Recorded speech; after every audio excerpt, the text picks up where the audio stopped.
প্রশ্ন কবিগুরু রবীন্দ্রনাথ ঠাকুর। মা গো, আমায় ছুটি দিতে বল, সকাল থেকে পড়েছি যে মেলা। এখন আমি তোমার ঘরে বসে করছি শুধু পড়া পড়া খেলা। তুমি বলছো দুপুরা প্রশ্ন, না হয় যেন সত্যি হলো তাই।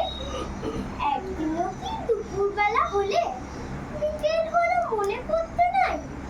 আমি তো বেশ ভাবতে পারি মনে, সূর্যি ডুবে গেছে মাঠের শেষে। বাগদি বুড়ি চুপটি করে নিয়ে শাক তুলেছে ধারে এসে। আধার হলো মাদার গাছের তলা, কালি হয়ে এলো দিঘির জল। হাটের থেকে সবাই এলো ফিরে, মাঠের থেকে এলো চাষির দল। মনে কর না উঠলো শ্বাসের তারা, মনে কর না সন্ধে হলো জানা। রাতের বেলা দুপুর যদি হয়, দুপুর বেলা রাত হবে না কেন?